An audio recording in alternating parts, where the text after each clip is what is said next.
베네수엘라 다음은 일본이다. 미국이 일본을 정조준했습니다. 미국 국방부를 발칵 뒤집어 놓은 충격적인 배신의 증거가 공개됐거든요. 일본이 중국과 손잡고 미군 정보를 넘기고 있었다는 사실 믿으시겠습니까? 더 놀라운 건 이 모든 걸 밝혀낸 나라가 한국이었다는 겁니다. 일본은 화려한 말로 중재자인 척했지만 뒤에선 칼을 숨기고 있었습니다. 중국은 평화를 외쳤지만 실제론 미군을 공격하고 있었고요. 한국만이 말없이 움직였습니다. 약속을 지키기 위해서요. 태평양 한복판에서 벌어진 보이지 않는 전쟁의 전말을 지금 즉시 공개합니다. 한국의 저력이 자랑스럽다고 생각하시는 분들은 구독과 좋아요 꾹 눌러주세요. 전화벨이 울렸을 때 저는 깊은 잠에 빠져 있었습니다. 침대 옆 탁자에서 핸드폰이 요란하게 진동했어요. 눈을 비비며 화면을 봤죠. 새벽 2시 17분이었습니다. 발신자 이름이 떴어요. 한서준. 저는 즉시 정신이 번쩍 들었습니다. 한서준은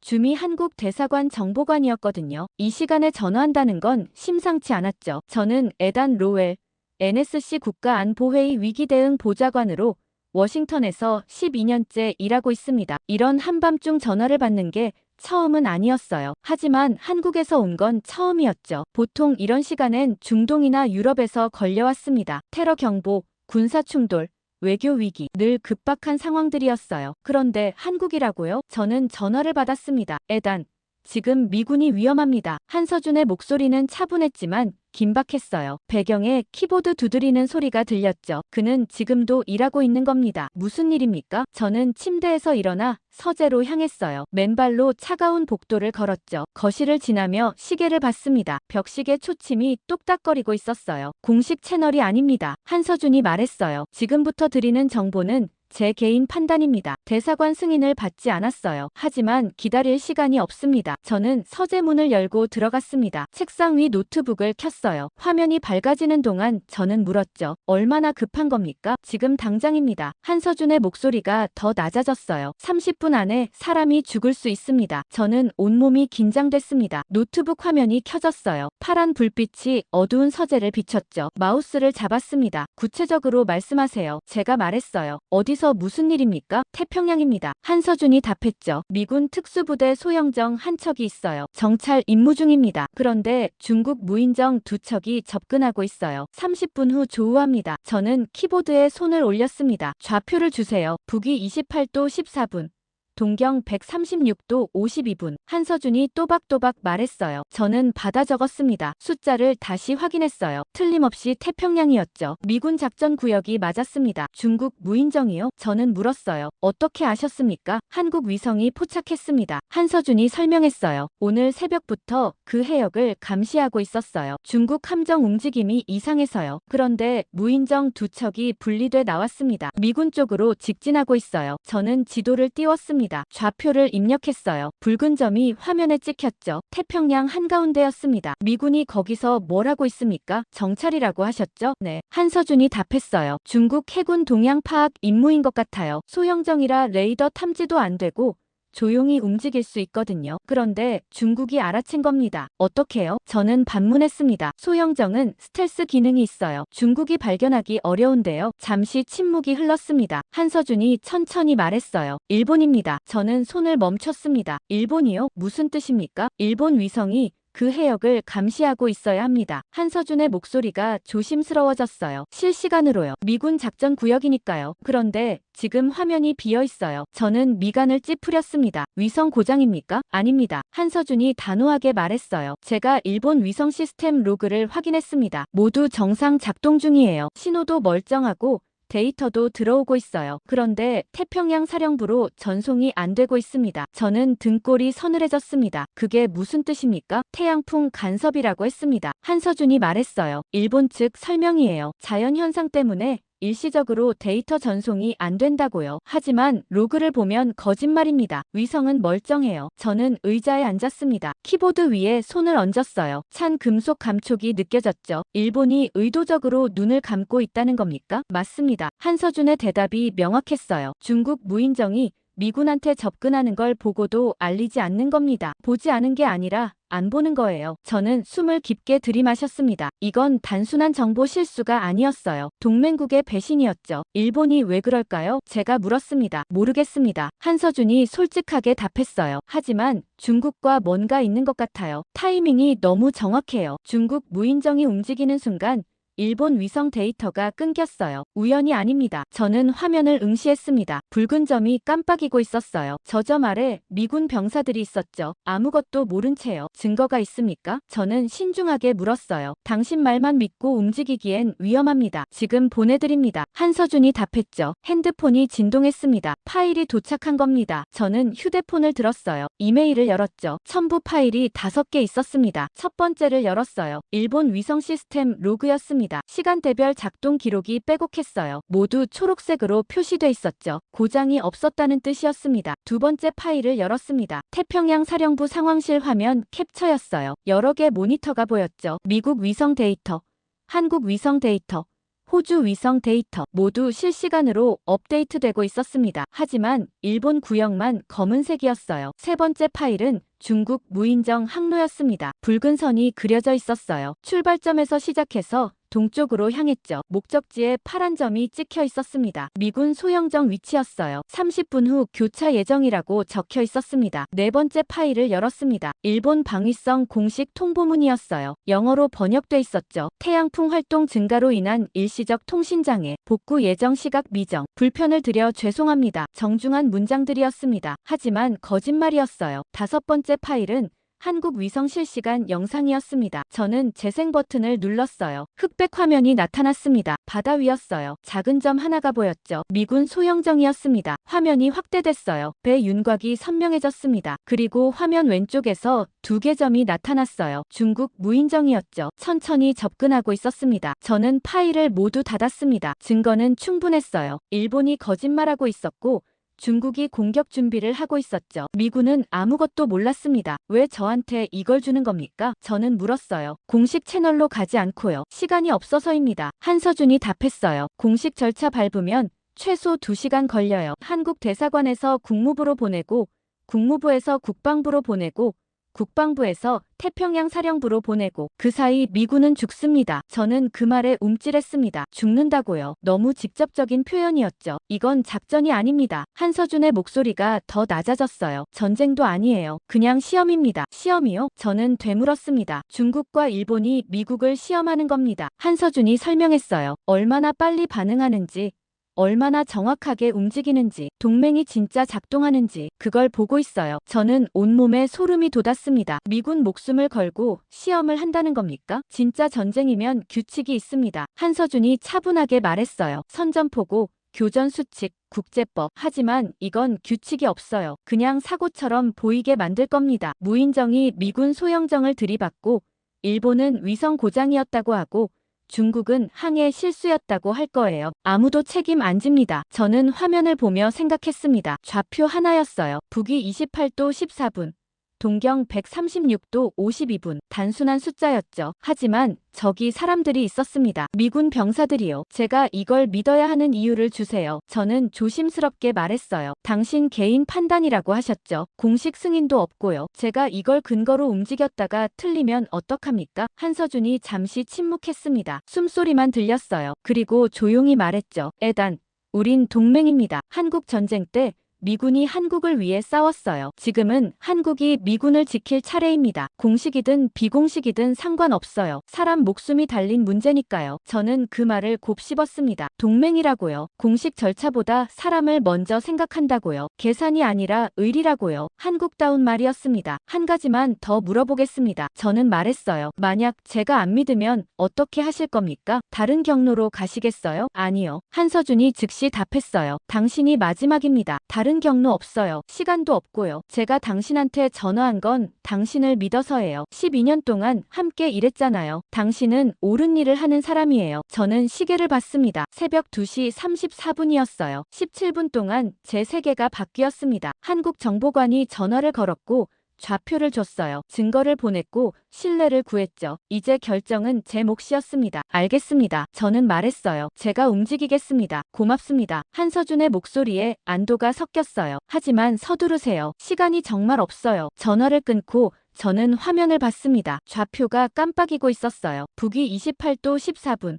동경 136도 52분. 저 멀리 태평양에서 누군가 죽어가고 있었습니다. 전화를 끊고 저는 즉시 태평양 사령부로 연락했습니다. 직통 한라인 번호를 눌렀어요. 연결음이 3번 울렸죠. 태평양 사령부 상황실입니다. 남자 목소리가 들렸어요. 당직 근무자였습니다. 로웰 보좌관입니다. 저는 신분을 밝혔어요. 상황실 책임자 바꿔주세요. 긴급 사안입니다. 잠시만요. 10초쯤 지나 다른 목소리가 들렸습니다. 중령 데이비스입니다. 무슨 일이십니까? 북위 28도 14분. 동경 136도 52분. 저는 좌표를 읊었어요. 그 해역에 우리 특수부대 있습니까? 키보드 두드리는 소리가 들렸습니다. 잠시 후 대답이 왔어요. 네. 소형정 한 척 있습니다. 정찰 임무 중이고요. 왜 그러십니까? 중국 무인정 2척이 그쪽으로 향하고 있습니다. 저는 단호하게 말했어요. 30분 안에 조우할 겁니다. 즉시 확인하세요. 데이비스가 잠시 침묵했습니다. 보좌관님. 우리 레이더엔 아무것도 안 잡히는데요. 중국 함정 움직임 없습니다. 일본 위성 데이터 확인해 보셨습니까? 저는 물었어요. 일본 쪽이 그 해역 담당 아닙니까? 데이비스가 답했습니다. 지금 일본 데이터가 안 들어오고 있어요. 태양풍 간섭이라고 하더군요. 1시간 전부터 화면이 비어 있습니다. 저는 이를 악물었습니다. 한서준 말이 맞았어요. 태양풍이 아닙니다. 저는 말했어요. 일본 위성은 정상 작동 중입니다. 의도적으로 데이터를 안 보내는 겁니다. 데이비스의 목소리가 당황스러워졌습니다. 그게 무슨 말씀이십니까? 일본이 왜 그래야 합니까? 지금 설명할 시간 없어요. 저는 단호하게 말했어요. 한국 위성 데이터 받을 수 있습니까? 한국이요? 데이비스가 되물었습니다. 네.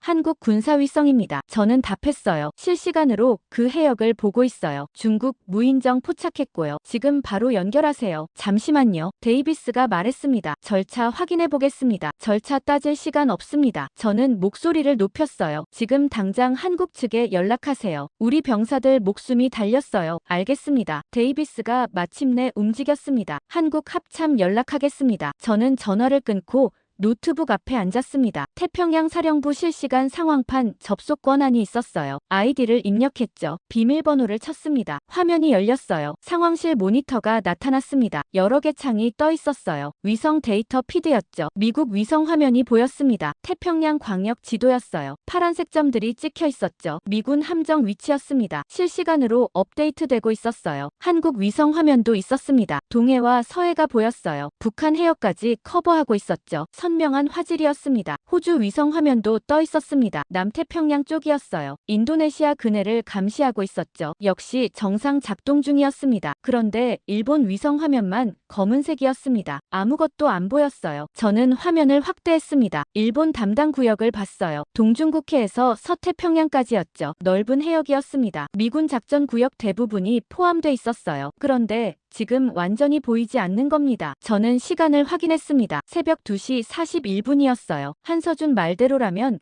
30분 안에 충돌이었죠. 이미 20분이 흘렀습니다. 10분밖에 안 남았어요. 핸드폰이 울렸습니다. 데이비스였어요. 보좌관님.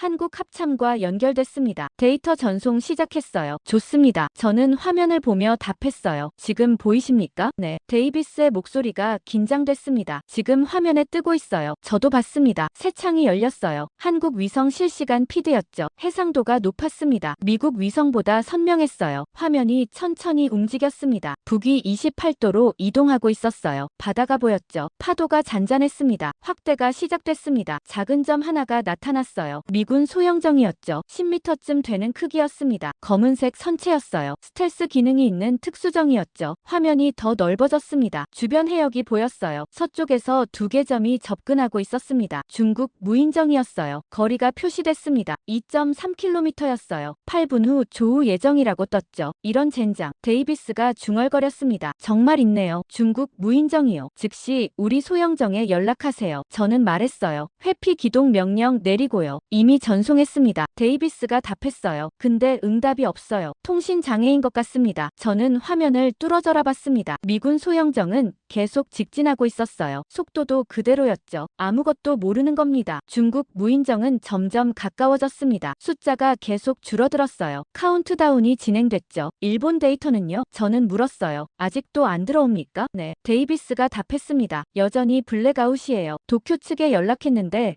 복구 중이라고만 하더군요. 복구가 아닙니다. 저는 잘라 말했어요. 안 보내는 거예요. 의도적으로요. 데이비스가 말을 잃었습니다. 저도 이해가 안 갔거든요. 일본은 동맹국이었습니다. 미군과 함께 훈련하고 정보를 공유했어요. 70년 넘게 협력해온 파트너였죠. 그런데 지금 눈을 감고 있다는 겁니까? 미군이 위험한데도요? 화면 속 거리가 계속 줄었습니다. 이제 4분밖에 안 남았어요. 보좌관님, 데이비스의 목소리가 떨렸습니다. 우리 소영정이 여전히 응답 안 해요. 레이더도 먹통인 것 같고요. 완전히 고립됐습니다. 전자전입니까? 저는 물었어요. 중국이 재밍하고 있는 겁니까? 그런 것 같습니다. 데이비스가 답했어요. 통신 주파수가 다 막혔어요. GPS도 교란되고 있고요. 소영정이 자기 위치도 모를 겁니다. 저는 주먹을 쥐었습니다. 완벽한 매복이었어요. 통신 차단, 위치 교란, 감시 공백 모두 계획된 거였죠. 그리고 일본은 보고만 있었습니다. 한국 데이터가 아니었으면 우린 아무것도 몰랐을 겁니다. 미군이 공격당하는 줄도 몰랐을 거예요. 나중에 사고 보고서나 받았겠죠. 항해 중 충돌 사고, 원인 미상. 그렇게 끝났을 겁니다. 저는 화면을 보며 생각했습니다. 일본 자위대 연락관은 지금 뭐 하고 있을까요? 상황실 어딘가에 앉아 있겠죠. 모니터를 보면서요. 중국 무인정이 접근하는 걸 뻔히 보면서도 입을 다물고 있는 겁니다. 태양풍 간섭이라고 거짓말하면서요. 데이비스의 목소리가 들렸습니다. 보좌관님, 이거 어떻게 해야 합니까? 소영정한테 연락도 안 되는데요. 중국 무인정이 3분 후면 충돌합니다. 저는 화면 속 숫자를 봤습니다. 0.9km였어요. 이제 정말 시간이 없었습니다. 한국 측에 직접 연락하세요. 저는 결정을 내렸어요. 한국 해군한테 우리 소영정 좌표 알려주고 탈출 경로 요청하세요. 우리가 직접 연락 못하니까 한국이 대신 해줘야 합니다. 한국이요? 데이비스가 망설였습니다. 그게 절차상 맞습니까? 지금 절차 따질 때가 아닙니다. 저는 소리쳤어요. 우리 병사들 살려야 해요. 한국한테 부탁하세요.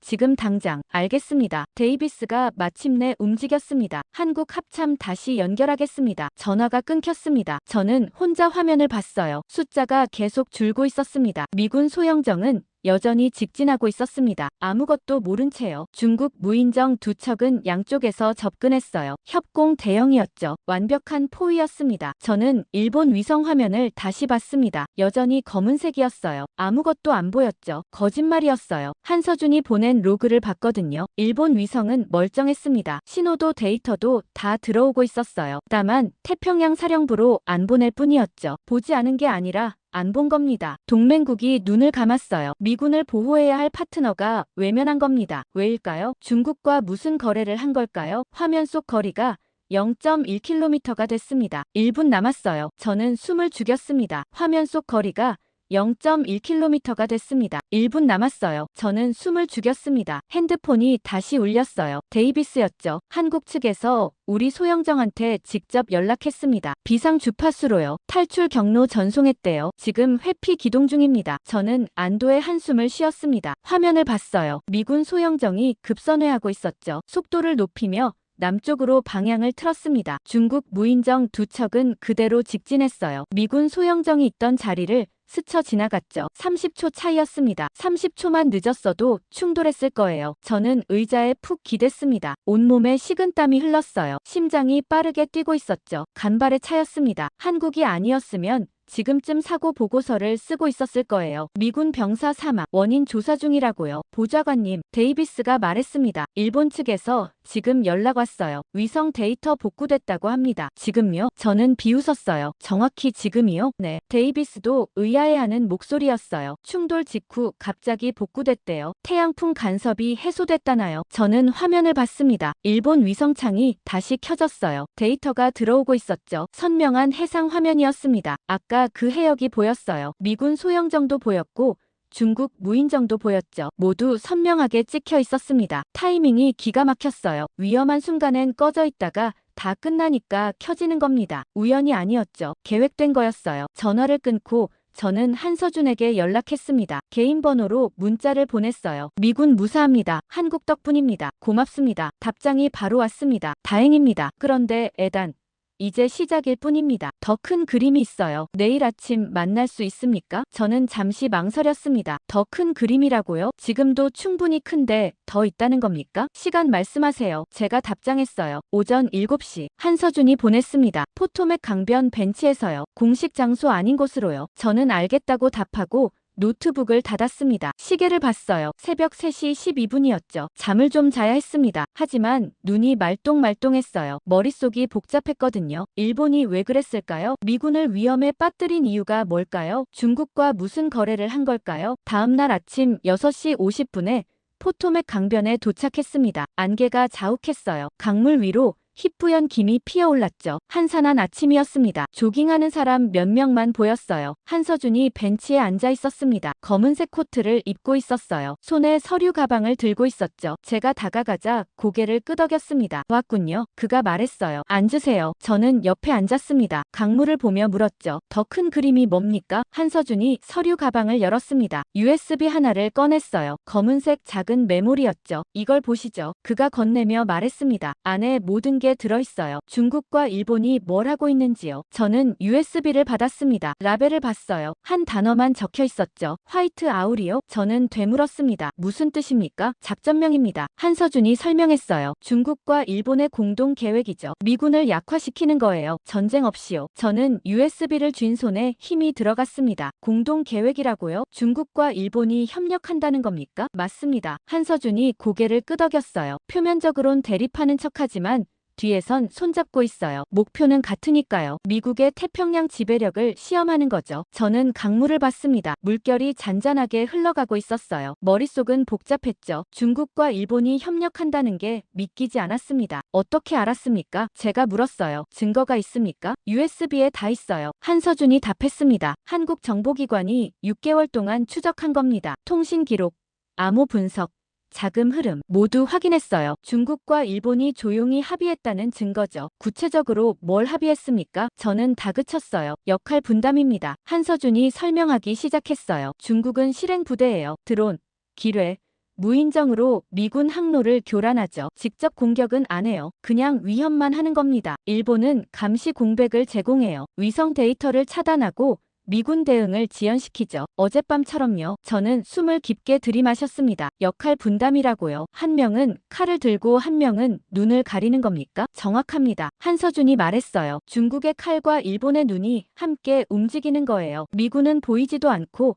대응도 못하게 만드는 거죠. 목적은 뭡니까? 저는 물었어요. 미군을 죽이려는 겁니까? 아니요. 한서준이 고개를 저었어요. 죽이려는 게 아니라 겁주려는 겁니다. 미국의 개입 의지를 약화시키는 거죠. 태평양에서 미군이 얼마나 취약한지 보여주는 거예요. 동맹도 믿을 수 없다는 걸 증명하는 거고요. 저는 주먹을 쥐었습니다. 전쟁이 아니라 심리전이라는 거였죠. 미국을 물리적으로 때리는 게 아니라 정신적으로 흔드는 겁니다. 신뢰를 무너뜨리는 거예요. 어젯밤 일이 그 일부였습니까? 제가 물었어요. 맞습니다. 한서준이 답했습니다. 시범 케이스였어요. 중국이 무인정 보내고 일본이 눈 감고 미군이 어떻게 반응하는지 보는 거였죠. 다행히 한국이 개입해서 막았지만요. 저는 USB를 봤습니다. 작은 메모리였어요. 하지만 안에 든 정보는 엄청날 것 같았죠. 왜 저한테 주는 겁니까? 제가 물었어요. 공식 채널로 가야 하는 거 아닙니까? 시간이 없어서입니다. 한서준이 말했어요. 공식 채널 거치면 한 달 걸려요. 검증하고 보고하고 회의하고 그 사이 중국과 일본은 계속 움직입니다. 당신이 직접 보고 판단해야 해요. 저는 USB를 주머니에 넣었습니다. 무겁게 느껴졌어요. 이 안에 뭐가 들어있습니까? 구체적으로요. 3가지입니다. 한서준이 손가락을 펴며 말했어요. 첫째,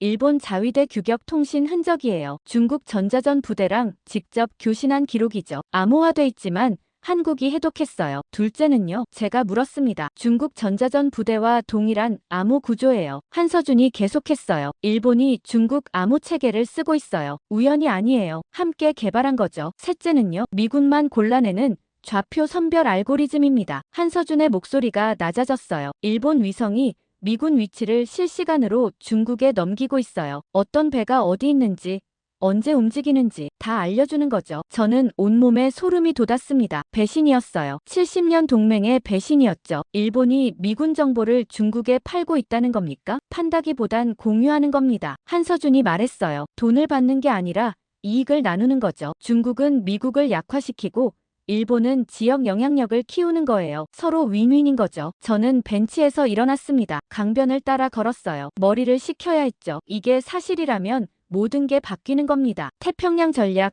동맹 구조, 안보 체계 전부 다시 짜야 했어요. 한서준이 뒤따라왔습니다. 에단, 이해합니다. 그가 말했어요. 믿기 힘들죠. 하지만 사실이에요. USB 보시면 알 겁니다. 증거가 명확해요. 한국은 왜 이렇게까지 합니까? 저는 돌아서며 물었어요. 왜 이런 정보를 저한테 줍니까? 위험하잖아요. 일본이 알면 한국도 타깃이 될 텐데요. 한서준이 잠시 침묵했습니다. 강물을 보다가 천천히 말했어요. 한국은 약속을 가볍게 여기지 않습니다. 미군은 한국 전쟁 때 우릴 도왔어요. 지금은 우리가 도울 차례죠. 의리는 계산이 아니에요. 저는 그 말을 곱씹었습니다. 의리라고요. 이익이 아니라 약속이라고요. 한국다운 대답이었습니다. 그리고 한 가지 더. 한서준이 덧붙였어요. 한국은 평화를 말하는 나라입니다. 하지만 약속이 깨질 땐 행동해요. 지금이 그때예요. 미일 동맹이 깨지고 있어요. 우린 그냥 보고만 있을 수 없어요. 저는 고개를 끄덕였습니다. USB를 꺼내봤어요. 이 작은 메모리 안에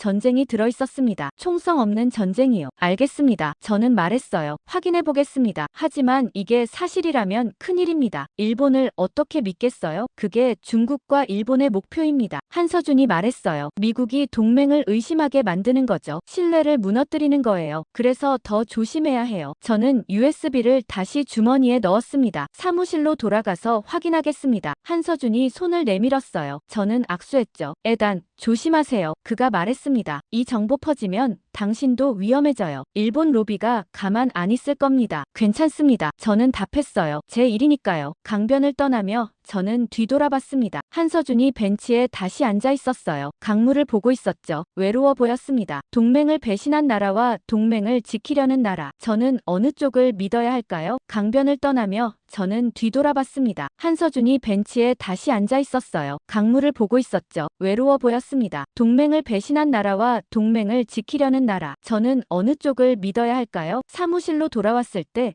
이메일 알림이 떠 있었습니다. 일본 방위성에서 온 거였어요. 발신자는 방위정책국장 다카하시였죠. 제목을 봤습니다. 긴급 안보 협의 요청. 저는 이메일을 열었습니다. 로웰 보좌관님께 어젯밤 태평양 해역 사건에 대해 깊이 우려하고 있습니다. 미군 함정의 안전이 최우선입니다. 일본 정부는 적극적인 지원 방안을 마련했습니다. 오늘 오후 2시 회의 가능하십니까? 긴급히 논의하고 싶습니다. 저는 시계를 봤습니다. 오전 8시 20분이었어요. 6시간도 안 남았죠. 회의 요청치고는 너무 급했습니다. 뭔가 서두르는 느낌이었어요. 주머니 속 USB가 무겁게 느껴졌습니다. 화이트 아울 파일이요. 아직 확인도 안 했는데 일본이 먼저 연락을 해왔어요. 우연일까요? 저는 답장을 보냈습니다. 오후 2시 괜찮습니다. 국무부 회의실로 오시죠. 보내기 버튼을 누르고 노트북을 열었어요. USB를 꽂았습니다. 파일 목록이 떴죠. 폴더가 3개 있었습니다. 통신 기록, 암호 분석, 작전 계획 하나씩 열어봤어요. 첫 번째 폴더는 통신 기록이었습니다. 엑셀 파일이 수십 개 있었어요. 날짜별로 정리돼 있었죠. 가장 최근 파일을 열었습니다. 통신 로그였어요. 발신지, 수신지, 시간, 주파수 모두 기록돼 있었죠. 발신지를 봤습니다. 일본 자위대 통합사령부였어요. 수신지는 중국 동부전구 전자전부대였죠. 직접 교신한 겁니다. 암호화된 통신이었지만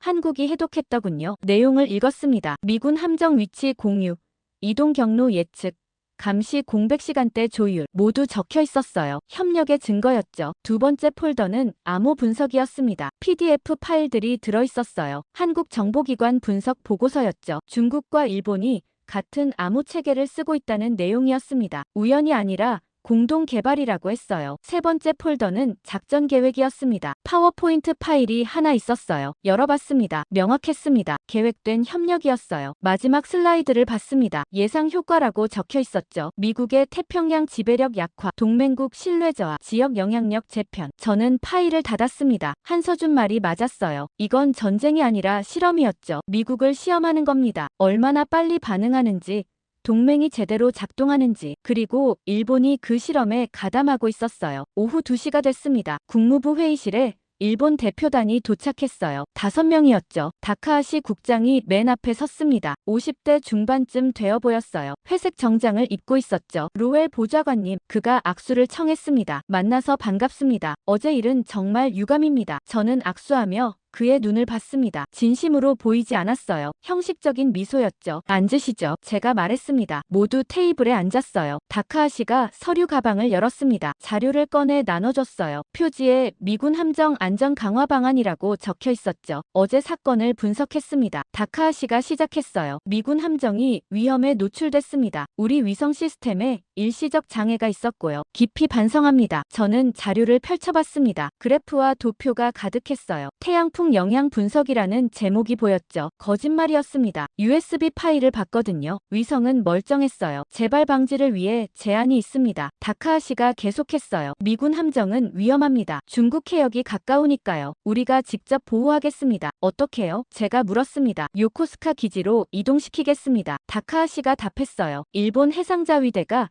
24시간 호위하겠습니다. 안전한 항로도 제공하고요. 중국 위협으로부터 완벽히 보호할 수 있습니다. 저는 다음 페이지를 넘겼습니다. 제한 항로가 그려져 있었어요. 지도 위에 파란 선이 표시돼 있었죠. 자세히 봤습니다. 이상했어요. 항로가 너무 우회했거든요. 직선으로 가면 되는데 크게 돌아가고 있었죠. 왜 이렇게 돌아갑니까? 제가 물었어요. 손가락으로 지도를 짚었죠. 여기 직선으로 가면 더 빠른데요. 안전 때문입니다. 다카하시가 설명했어요. 직선 경로는 중국 해군 사정권입니다. 위험해요. 우회하면 안전하게 피할 수 있습니다. 저는 USB 파일이 떠올랐습니다. 중국 해군 배치도를 봤었거든요. 다카하시가 제시한 항로를 머릿속으로 그려봤어요. 정확히 중국 함정 위치를 피해가고 있었습니다. 너무 정확했어요. 우연이라기엔 완벽했죠. 중국 배치를 어떻게 이렇게 정확히 아십니까? 제가 물었습니다. 위성 정찰입니다. 다카하시가 답했어요. 우리가 매일 감시하고 있어요. 중국 함정 위치를 실시간으로 파악합니다. 그래서 안전한 항로를 만들 수 있는 거죠. 저는 그 말을 곱씹었습니다. 중국 위치를 실시간으로 안다고요. 그럼 어제는 왜 미군한테 안 알려줬습니까? 위성 장애였잖아요. 어제는 예외였습니다. 다카하시가 변명했어요. 태양풍 간섭으로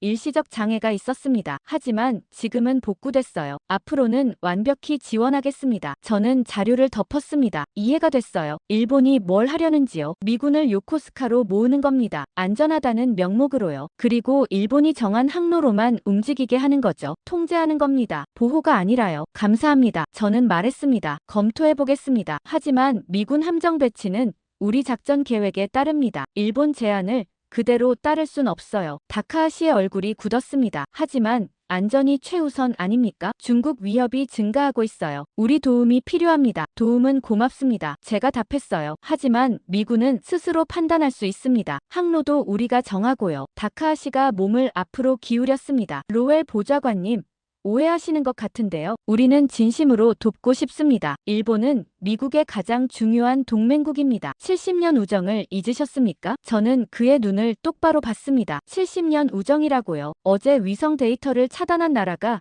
그런 말을 하는 겁니까? 다카하시가 당황했습니다. 그건 사고였습니다. 태양풍 때문에요. 저는 서류 가방에서 종이 한 장을 꺼냈습니다. 일본 위성 시스템 로그였어요. 한서준이 준 자료였죠. 이게 뭡니까? 제가 테이블에 올려놓으며 물었어요. 어제 당신네 위성 작동 기록입니다. 모두 정상이라고 나와 있네요. 태양풍 간섭은 어디 있습니까? 다카하시가 얼굴이 하얗게 질렸습니다. 이건 어디서 구하셨습니까? 출처는 중요하지 않습니다. 저는 말했어요. 중요한 건 당신네가 거짓말했다는 겁니다. 의도적으로 데이터를 차단했어요. 미군이 위험한 걸 알면서도요. 다카하시가 입술을 깨물었습니다. 동행한 일본 관계자들이 웅성거렸어요. 당황한 기색이 역력했죠. 이건 오해입니다. 다카하시가 변명하려 했어요. 기술적 문제가 있었어요. 의도는 아니었습니다. 그럼 뭡니까? 저는 다그쳤어요. 우연히 미군이 위험한 순간에만 위성이 고장났습니까? 우연히 중국 무인정이 접근할 때만 데이터가 끊겼습니까? 너무 우연이 많지 않습니까? 회의실이 조용해졌습니다. 일본 측 누구도 대답하지 못했어요. 다카하시만 창백한 얼굴로 앉아 있었죠. 저는 자료를 다시 가방에 넣었습니다. 회의는 여기서 마치겠습니다. 일본의 제안은 검토하겠지만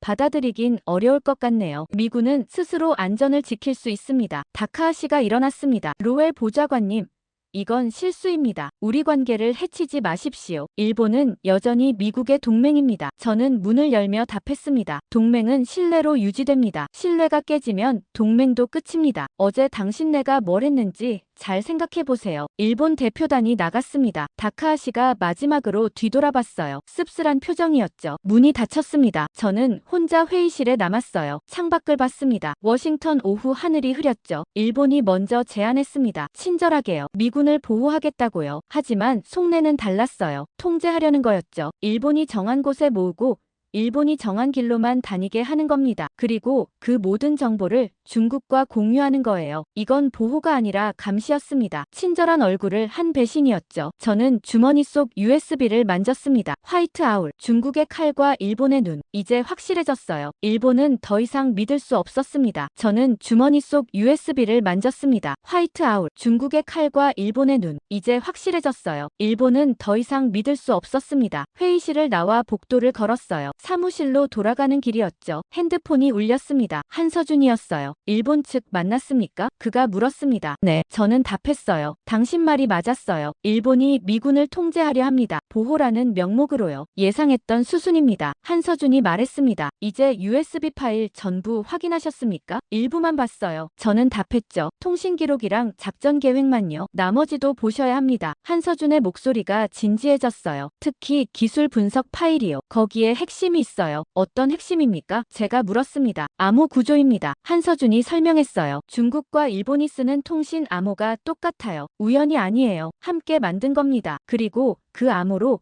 미군 정보를 주고받고 있어요. 저는 사무실 문을 열고 들어갔습니다. 노트북을 켰어요. USB를 다시 꽂았죠. 지금 확인하겠습니다. 전화 끊지 마시고 같이 보시죠. 파일 목록을 열었습니다. 기술 분석이라는 폴더를 찾았어요. 더블 클릭했죠. 폴더 안에 파일이 여러 개 있었습니다. PDF, 엑셀, 이미지 파일들이었어요. 가장 위에 있는 파일을 열었죠. 암호체계 비교 분석이라는 제목이었습니다. 한국국가정보원 기술팀 작성이라고 적혀 있었어요. 첫 페이지를 넘겼습니다. 요약본이 나왔죠. 중국 인민해방군 전자전부대 암호 샘플과 일본 자위대 통합사령부 암호 샘플을 비교, 분석한 결과 99.7% 일치율을 보임. 우연적 유사성으로 볼 수 없는 수준. 공동 개발 또는 기술 이전으로 판단됨. 저는 다음 페이지로 넘어갔습니다. 기술적 세부 내용이 나왔어요. 암호 알고리즘 구조, 키 생성 방식, 데이터 패킷 형식 모두 그래프와 도표로 설명돼 있었죠. 어려운 내용이었지만 결론은 명확했습니다. 중국과 일본이 같은 시스템을 쓰고 있다는 거였어요. 보고 계십니까? 한서준이 물었습니다. 네, 저는 답했어요. 99.7% 일치라고 나오네요. 다음 파일 여세요. 한서준이 말했습니다. 통신 흔적 파일이요. 거기 더 중요한 게 있어요. 저는 폴더로 돌아갔습니다. 통신 흔적 상세라는 파일을 찾았어요. 엑셀 파일이었죠. 열었습니다. 스프레드시트가 나타났어요. 날짜, 시간, 발신지, 수신지, 데이터 크기, 컬럼이 빼곡했죠. 스크롤을 내렸습니다. 수백 개 항목이 있었어요. 모두 일본에서 중국으로 전송된 기록이었죠. 발신지 컬럼을 봤습니다. 일본 자위대 통합사령부, 요코스카 기지 통신실, 오키나와 정보센터 모두 일본 군사시설이었어요. 수신지를 봤습니다. 중국 동부전구 사령부, 상하이 전자전센터, 푸젠성 해군기지, 중국 인민해방군 시설이었죠. 직접 교신한 겁니다. 데이터 내용 컬럼이 있었습니다. 한국이 해독한 내용이 적혀 있었어요. 모두 미군 정보였습니다. 일본이 중국한테 넘긴 거였어요. 실시간으로요. 이거 진짜입니까? 저는 물었습니다. 일본이 정말 이렇게 했어요? 네. 한서준이 확신에 찬 목소리로 답했어요. 6개월치 통신을 추적했습니다. 매일같이 정보를 주고받아요. 미군 위치, 작전 계획, 보급 일정 다 넘기고 있어요. 저는 화면을 보며 치가 떨렸습니다. 배신이었어요. 완전한 배신이었죠. 70년 동맹국이 적국에 정보를 팔고 있었던 겁니다. 다음 파일 보세요. 한서준이 말했습니다. 좌표 선별 알고리즘 파일이요. 저는 파일을 찾았습니다. 알고리즘 분석이라는 이름이었어요. PDF 파일이었죠. 열었습니다. 첫 페이지에 다이어그램이 나왔어요. 플로 차트였죠. 데이터 입력, 필터링, 분류, 출력, 단계별로 그려져 있었습니다. 설명을 읽었습니다. 일본 위성 시스템이 포착한 모든 함정 정보는 자동 분류 알고리즘을 거침, 국적, 함종, 임무 유형별로 구분됨. 이 중 미군 함정 정보만 별도 추출되어 암호화 채널로 전송됨. 수신처는 중국 동부전구 작전본부. 저는 다음 페이지를 넘겼습니다. 알고리즘 코드가 나왔어요. 프로그래밍 언어로 작성돼 있었죠. 주석이 달려 있었습니다. 미군 함정만 골라내는 코드였어요. 자동으로 필터링해서 중국으로 보내는 겁니다. 사람 손도 안 거쳐요. 시스템이 자동으로 하는 거였죠. 이건 프로그램입니다. 저는 말했어요. 사람이 일일이 하는 게 아니라 자동화돼 있어요. 맞습니다. 한서준이 답했습니다. 일본 위성이 뭔가 포착하면 즉시 분석해요. 미군 것만 골라서 중국에 보내죠. 실시간이에요. 미군이 움직이는 순간 중국이 아는 겁니다. 저는 주먹을 쥐었습니다. 이건 단순 정보 유출이 아니었어요. 시스템적 배신이었죠. 의도적으로 설계된 거였습니다. 마지막 파일 있습니까? 제가 물었습니다. 네. 한서준이 답했어요. 자금 흐름 파일이요. 돈이 어떻게 움직였는지 추적한 겁니다. 저는 파일을 찾았습니다. 자금 추적이라는 폴더였어요. 열었죠. 안에 은행 거래 내역이 수십 개 있었습니다. 엑셀 파일로 정리돼 있었어요. 첫 번째 파일을 열었습니다. 중국 국영은행에서 일본 방산업체로 송금된 기록이었어요. 금액을 봤습니다. 5억 달러였죠. 명목은 기술협력이라고 적혀 있었습니다. 다음 파일을 열었습니다. 일본 방산업체에서 자위대 관련 재단으로 흘러간 돈이었어요. 3억 달러였죠. 컨설팅 비용이라고 명시돼 있었습니다. 돈 세탁이었어요. 중국 돈이 일본 방산업체를 거쳐 자위대로 들어간 겁니다. 대가를 받은 거였죠. 정보를 팔고 돈을 받은 겁니다. 이게 다 증거입니까? 저는 물었어요. 법정에서 쓸 수 있는 수준입니까? 충분합니다. 한서준이 답했습니다. 한국 정보기관이 6개월 동안 수집한 거예요. 통신 기록, 위성 사진, 금융거래 모두 원본 데이터입니다. 조작 없어요. 저는 USB를 빼서 손에 쥐었습니다. 작은 메모리였어요. 하지만 안에 폭탄이 들어있었죠. 일본을 무너뜨릴 수 있는 증거였습니다. 한서준, 왜 이걸 저한테 줬습니까? 저는 물었어요. 한국 정부 공식 입장은 뭡니까? 공식 입장은 없습니다. 한서준이 답했어요. 이건 제 판단이에요. 한국 정부는 아직 몰라요. 저만 아는 겁니다. 위험하지 않습니까? 제가 되물었습니다. 일본이 알면 한국도 타깃될 텐데요. 위험합니다. 한서준이 인정했어요. 하지만 해야 할 일이에요. 미군이 배신당하고 있어요. 동맹이 무너지고 있죠. 한국은 가만히 있을 수 없어요. 저는 USB를 내려다봤습니다. 화이트아울, 하얀 올빼미, 밤에 조용히 날아다니며 모든 걸 보는 새였죠. 일본이 그랬습니다. 조용히 감시하고 정보를 모았어요. 그리고 중국에 넘겼죠. 미군을 배신하면서요. 하지만 한국도 보고 있었습니다. 더 조용히, 더 정확하게요. 그리고 증거를 모았던 겁니다. 이제 제가 뭘 해야 합니까? 저는 물었어요. 이 정보를 어떻게 쓰죠? 대통령한테 보고하세요. 한서준이 말했습니다. 직접 올리세요. 중간 단계 거치지 말고요. 일본 로비가 많아요. 정보 세면 묻힐 수 있어요. 대통령 직보로 가야 합니다. 저는 시계를 봤습니다. 오후 4시 22분이었어요. NSC 주간 브리핑이 내일 오전이었죠. 대통령이 참석하는 자리였습니다. 내일 보고하겠습니다. 저는 결정을 내렸어요. NSC 브리핑 때요. 조심하세요. 한서준이 말했습니다. 일본이 눈치채면 방해할 겁니다. 로비도 움직이고 압력도 넣을 거예요. 당신 신용을 떨어뜨리려 할 수도 있어요. 준비하고 있습니다. 저는 답했어요. 전화를 끊고 USB를 서랍에 넣었습니다. 자물쇠로 잠갔어요. 내일까지 안전하게 보관해야 했죠. 창밖을 봤습니다. 워싱턴 하늘이 어두워지고 있었어요. 석양이 지고 있었죠. 붉은 빛이 건물들을 물들였습니다. 내일이면 모든 게 바뀔 겁니다. 대통령이 진실을 알게 되면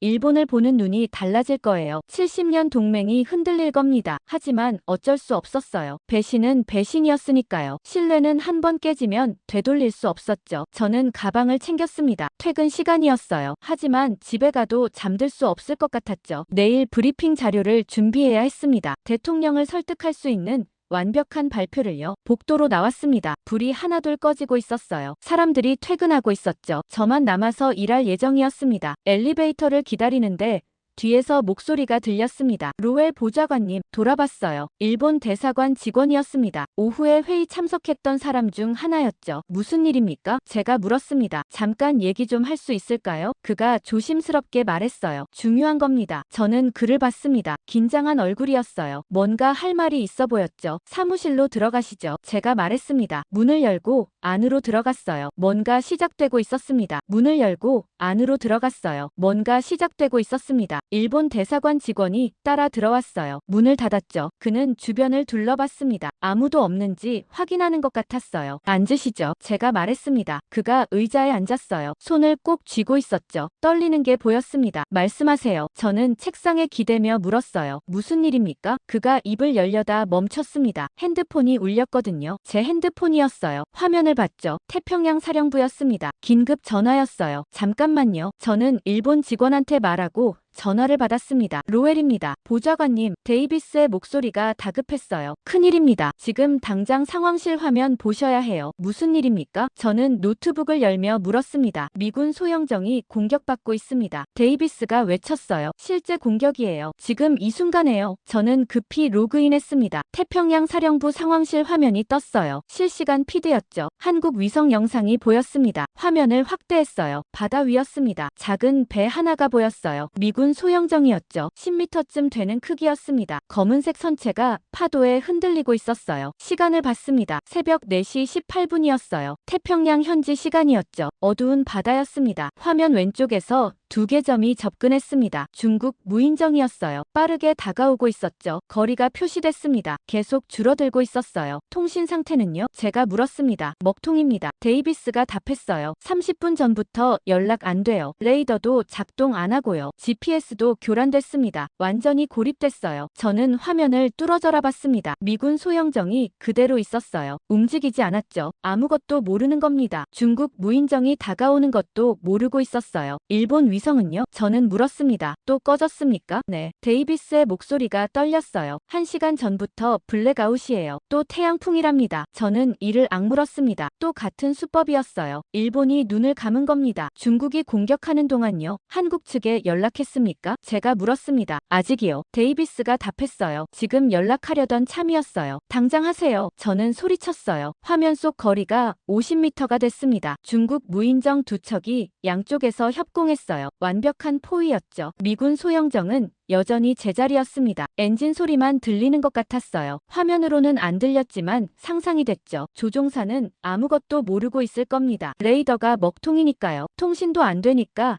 도움도 요청 못했을 거예요. 그냥 어둠 속에서 항해하고 있었죠. 갑자기 화면이 흔들렸습니다. 미군 소형정에서 불빛이 터졌어요. 섬광이었죠. 폭발이었습니다. 중국 무인정 하나가 들이받은 겁니다. 선체 옆면에 충돌했어요. 굉음이 울렸을 겁니다. 금속이 찢어지는 소리가요. 제 귀엔 안 들렸지만 상상됐죠. 오마이갓, 데이비스가 중얼거렸습니다. 화면을 확대했습니다. 미군 소형정 선체가 찢어져 있었어요. 구멍이 뚫렸죠. 물이 들어가기 시작했습니다. 배가 기울었어요. 왼쪽으로 쏠렸죠. 사람이 보였습니다. 갑판 위로 튕겨나온 거예요. 미군 병사였죠. 검은 전투복을 입고 있었습니다. 공중으로 날아갔어요. 그리고 바다로 떨어졌죠. 물보라가 일었습니다. 병사가 물속으로 사라졌어요. 다시 떠오르지 않았습니다. 하느님 맙소사. 저는 중얼거렸습니다. 사람이 바다로 떨어졌어요. 살았을까요? 모르겠습니다. 데이비스가 떨리는 목소리로 답했어요. 충격이 너무 컸어요. 의식 잃었을 수도 있어요. 화면 속 바다가 붉게 물들기 시작했습니다. 피였어요. 병사가 다쳤던 겁니다. 피가 물 위로 번졌죠. 검은 바다에 붉은 얼룩이 퍼져나갔습니다. 두 번째 중국 무인정이 접근했습니다. 반대편에서 왔어요. 미군 소형정을 또 들이받으려는 것 같았죠. 한국은요? 저는 소리쳤습니다. 연락했습니까? 지금 하고 있어요. 데이비스가 외쳤어요. 배경에서 다른 목소리가 들렸습니다. 한국 합참 연결됐습니다. 누군가 보고했어요. 좌표 전송합니다. 화면을 봤습니다. 미군 소형정이 계속 기울고 있었어요. 물이 반쯤 찼죠. 가라앉고 있었습니다. 갑판에 병사 2명이 보였어요. 난간을 붙잡고 있었죠. 배가 흔들렸습니다. 한 명이 미끄러졌어요. 물속으로 떨어질 뻔했죠. 간신히 붙잡았습니다. 두 번째 무인정이 20m 앞까지 왔습니다. 속도를 높였어요. 충각으로 들이받으려는 겁니다. 완전히 침몰시키려는 거였죠. 한국 측에서 미군한테 직접 연락했습니다. 데이비스가 외쳤어요. 비상 주파수로요. 탈출 명령 전송했대요. 화면 속 미군 소형정이 갑자기 움직였습니다. 엔진 소리가 커졌을 거예요. 우연으로 급선회했죠. 배가 크게 기울었습니다. 물이 쏟아졌어요. 하지만 움직였습니다. 가까스로요. 두 번째 중국 무인정이 스쳐 지나갔습니다. 미군 소형정이 있던 자리를 지나쳤어요. 10초만 늦었으면 정통으로 맞았을 겁니다. 완전히 가라앉았겠죠. 하지만 피했습니다. 한국이 보낸 탈출 경로대로 움직인 거예요. 간발의 차였습니다. 미군 소형정이 남쪽으로 도주했습니다. 속도를 냈어요. 하지만 배가 파손돼서 느렸죠. 물이 계속 들어오고 있었습니다. 중국 무인정 두 척이 방향을 틀었습니다. 추격하려는 것 같았어요. 다시 접근하기 시작했죠. 한국 해군 어디 있습니까? 제가 물었습니다. 지금 출동했습니다. 데이비스가 답했어요. 정보함이 30km 떨어진 곳에 있대요. 전속력으로 오고 있어요. 20분 걸린답니다. 20분이요? 저는 반문했습니다. 너무 늦어요. 중국 무인정이 5분 안에 따라잡을 겁니다. 알아요. 데이비스의 목소리가 절망적이었어요. 하지만 다른 방법이 없어요. 우리 함정은 더 멀어요. 화면을 봤습니다. 미군 소형정이 필사적으로 도망치고 있었어요. 검은 연기가 피어올랐죠. 엔진이 과열된 겁니다. 오래 못 버틸 것 같았어요. 중국 무인정이 점점 가까워졌습니다. 빠르게 추격했어요. 미군보다 빨랐죠. 가판이 병사들이 보였습니다. 2명이었어요. 한 명은 조종하고 있었죠. 다른 한 명은 무전기를 붙잡고 있었습니다. 소리를 지르는 것 같았어요. 도와달라고요. 하지만 아무도 듣지 못했습니다. 통신이 막혀 있었으니까요. 일본이 막은 거였어요. 의도적으로요. 병사 하나가 뒤를 돌아봤습니다. 중국 무인정을 본 거예요. 손을 들어 동료한테 소리쳤죠. 뭐라고 말하는지 안 들렸지만 알 수 있었습니다. 더 빨리 가라고요. 도망치라고요. 하지만 배는 한계였습니다. 물이 너무 많이 찼어요. 속도가 떨어지기 시작했죠. 엔진이 물에 잠긴 겁니다. 중국 무인정이 40m까지 접근했습니다. 30m. 20m. 이제 정말 끝이었어요. 한국 함정 도착까지 15분 남았습니다. 데이비스가 보고했어요. 너무 늦었습니다. 저는 화면을 보며 주먹을 쥐었어요. 미군 병사들이 죽어가고 있었습니다. 제 눈앞에서요. 실시간으로요. 아무것도 할 수 없었어요. 갑자기 화면 오른쪽에서 뭔가 나타났습니다. 빠르게 움직이는 물체였어요. 회색 선체였죠. 큰 배였습니다. 뭡니까? 제가 물었습니다. 한국 구축함입니다. 데이비스가 외쳤어요. 어떻게 벌써 왔어요? 20분 걸린다면서요. 모르겠어요. 데이비스가 답했습니다. 레이더에 갑자기 나타났어요. 한국 구축함이 미군 소형정과 중국 무인정 사이로 들어왔습니다. 막아선 거예요. 거대한 선체가 장벽이 됐죠. 중국 무인정이 급정거했습니다. 구축함을 들이받을 순 없었으니까요. 너무 컸어요. 미군 소형정이 구축함 뒤로 숨었습니다. 가까스로 안전해진 거예요. 30초 차이였습니다. 30초만 늦었어도 또 들이받쳤을 겁니다. 이번엔 살아남지 못했을 거예요. 하지만 한국이 막아섰습니다. 정확히 30초 전에요. 한국 측에서 보고 들어왔습니다. 데이비스가 말했어요. 미군 병사 구조 완료. 3명 전원 생존, 1명 중상. 2명 경상. 지금 함내 의무실로 이송 중입니다. 저는 의자에 푹 기댔습니다. 온몸에서 힘이 빠졌어요. 살았습니다. 미군이 살았어요. 한국 덕분에요. 화면을 봤습니다. 한국 구축함이 그대로 서 있었어요. 중국 무인정과 대치하고 있었죠. 움직이지 않았습니다. 버티고 있었어요. 미군을 지키면서요. 구조된 미군 하사가 무전 보냈습니다. 데이비스가 말했어요. 내용 들어보시겠습니까? 들려주세요. 저는 답했습니다. 스피커 소리가 켜졌습니다. 거친 숨소리가 들렸어요. 남자 목소리였죠. 젊은 병사였습니다. 여기는 브라보팀 하사 톰슨입니다. 목소리가 떨렸어요. 우릴 살린 건 명령이 아니었습니다. 그가 말했죠. 약속이었습니다. 한국이 약속을 지켰어요. 우리가 보이지 않을 때도 지켜봤습니다. 우리가 들리지 않을 때도 들었어요. 그리고 와줬습니다. 정확히 필요한 순간에요. 무전이 끊겼습니다. 저는 화면을 봤어요. 한국 구축함이 여전히 서 있었습니다. 미군을 지키면서요. 저는 화면을 봤어요. 한국 구축함이 여전히 서 있었습니다. 미군을 지키면서요. 전화를 끊고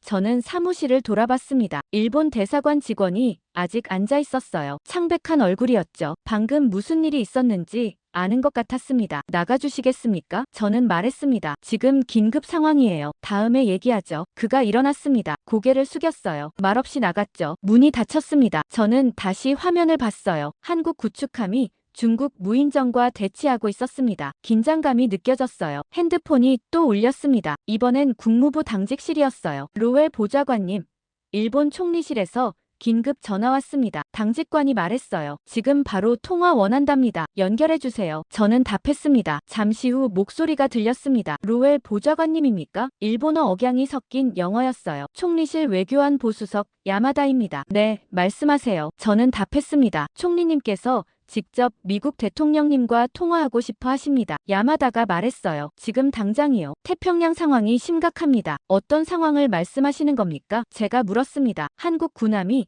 중국 무인정과 대치하고 있습니다. 야마다가 설명했어요. 자칫 충돌로 이어질 수 있어요. 확전 위험이 큽니다. 총리님께서 우려하고 계십니다. 저는 눈썹을 치켜 올렸습니다. 한국이 미군을 구했는데 확전 위험이라고요? 확전은 평화를 해칩니다. 야마다가 말했어요. 이 상황이 더 커지면 안 돼요. 모두가 한 발씩 물러서야 합니다. 대화로 풀어야죠. 총리님께서 중재하고 싶어 하십니다. 저는 메모했습니다. 확전은 평화를 해친다. 대통령님께 전달하겠습니다. 저는 답했어요. 하지만 지금은 새벽 5시예요. 아침에 다시 연락드리죠. 부탁드립니다. 야마다가 말했습니다. 최대한 빨리요. 전화를 끊었습니다. 뭔가 이상했어요. 일본이 너무 적극적이었죠. 미군이 공격당했는데 중재를 하겠다고요? 30분쯤 지났습니다. 또 전화가 왔어요. 이번엔 CIA 당직실이었죠. 보좌관님, 중국 외교부 성명 나왔습니다. 당직관이 말했어요. 지금 막 발표됐어요. 내용이 뭡니까? 제가 물었습니다. 이메일로 보내드릴게요. 당직관이 답했습니다. 지금 확인하세요. 노트북을 열었습니다. 이메일이 와 있었어요. 중국 외교부 대변인 성명이라는 제목이었죠. 클릭했습니다. 중국어 원문과 영어 번역이 함께 있었어요. 영어 버전을 읽었습니다. 중화인민공화국 외교부는 태평양 해역의 긴장 상황을 깊이 우려한다. 첫 문장이었어요. 다음 문장을 읽었죠. 확전은 평화를 해친다. 저는 멈췄습니다. 다시 읽었어요. 확전은 평화를 해친다. 똑같았습니다. 일본 총리실에서 한 말이랑요. 단어 하나까지 같았어요. 우연일까요? 계속 읽었습니다. 모든 당사국은 자제해야 한다. 대화와 협상으로 문제를 해결해야 한다. 중국은 평화적 해결을 지지한다. 저는 아까 야마다가 한 말을 떠올렸습니다. 모두가 한 발씩 물러서야 한다. 대화로 풀어야 한다. 같은 내용이었어요. 표현만 살짝 다를 뿐이었죠. 핸드폰을 들었습니다. 야마다한테 다시 전화했어요. 연결음이 울렸죠. 네. 로웰 보좌관님, 야마다가 받았습니다. 한 가지 물어보겠습니다. 저는 말했어요. 총리님 말씀 중에 확전은 평화를 해친다고 하셨죠? 네, 맞습니다. 야마다가 답했습니다. 총리님 소신이십니다. 언제부터 그렇게 말씀하셨습니까? 제가 물었습니다. 오래전부터입니다. 야마다가 답했어요. 총리님의 평화 철학이시죠? 저는 전화를 끊었습니다. 거짓말이었어요. 중국 외교부가 30분 전에 똑같은 말을 했거든요. 오래전부터라는 게 말이 안 됐죠. 노트북에서 파일을 찾았습니다. 일본 총리 연설문 아카이브였어요. 지난 2년치가 있었죠. 검색창에 입력했습니다. 확전은 평화를. 결과가 없었어요. 단 한 번도 안 쓴 표현이었습니다. 평화를 해친다로 검색했습니다. 역시 없었어요. 오늘이 처음이었던 겁니다. 중국 외교부 성명 아카이브도 찾았습니다. 같은 검색을 했어요. 확전은 평화를. 결과가 하나 나왔습니다. 오늘 성명이었어요. 이것도 처음 쓴 표현이었죠. 같은 날, 같은 시간에 일본과 중국이 똑같은 말을 했습니다. 우연이 아니었어요. 조율된 거였죠. 각본이 있었던 겁니다. 저는 시간을 확인했습니다. 일본 총리실 전화가 온 게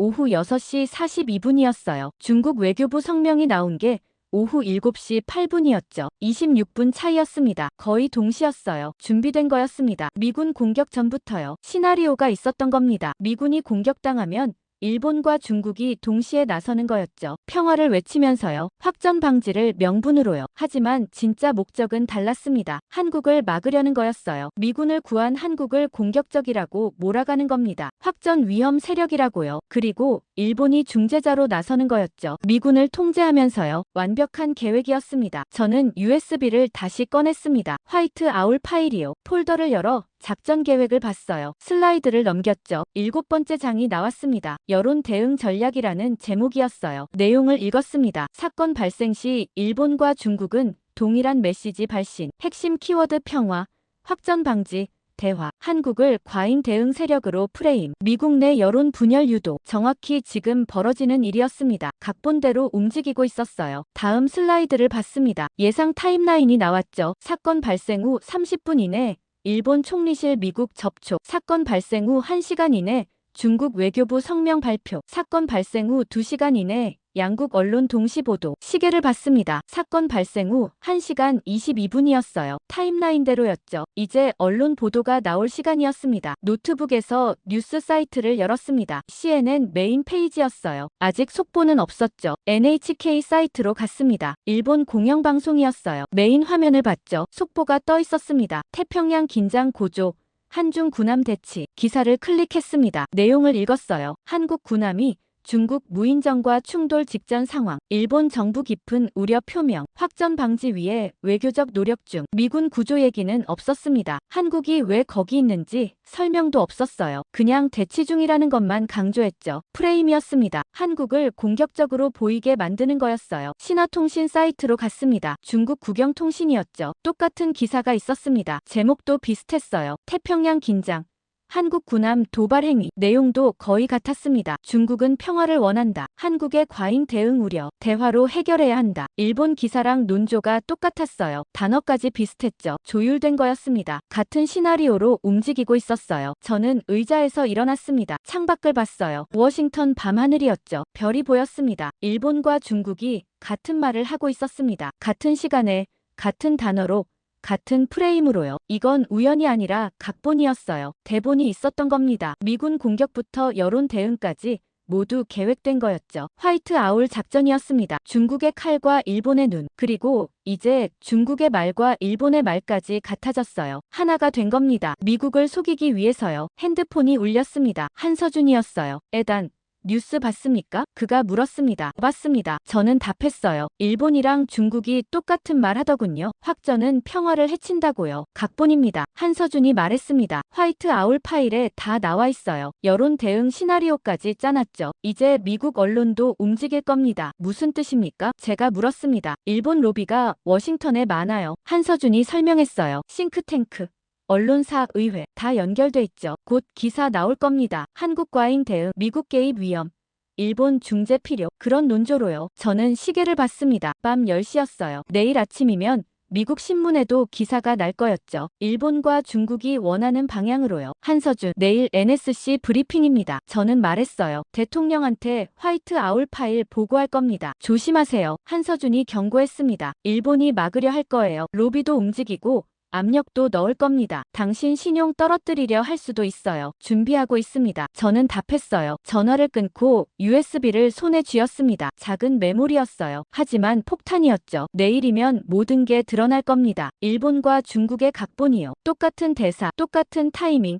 똑같은 거짓말, 모두 계획된 거였다는 걸요. 저는 가방을 챙겼습니다. 집에 가서 브리핑 자료를 완성해야 했어요. 대통령을 설득할 수 있는 완벽한 발표를요. 사무실 불을 껐습니다. 복도로 나왔어요. 텅 비어 있었죠. 내일이면 달라질 겁니다. 진실이 밝혀질 거예요. 내일이면 달라질 겁니다. 진실이 밝혀질 거예요. 집으로 돌아가는 차 안에서 저는 계속 생각했습니다. 일본과 중국의 각본이요. 완벽하게 짜여진 시나리오였어요. 하지만 한 가지 빠뜨린 게 있었죠. 한국이었습니다. 아파트에 도착했습니다. 엘리베이터를 타고 12층으로 올라갔어요. 문을 열고 들어갔죠. 거실 불을 켰습니다. 소파에 앉아 핸드폰을 봤어요. 한서준한테 문자를 보냈습니다. 지금 통화 가능합니까? 30초 만에 답장이 왔습니다. 네, 전화 주세요. 전화를 걸었습니다. 2번 만에 받았어요. 에단. 무슨 일입니까? 한서준이 물었습니다. 한 가지 묻고 싶은 게 있습니다. 저는 말했어요. 한국은 왜 이렇게까지 합니까? 위험을 무릅쓰고요. 무슨 뜻입니까? 한서준이 되물었습니다. 미군 구하는 것까지는 이해해요. 저는 설명했습니다. 동맹국이니까요. 하지만 화이트 아울 파일까지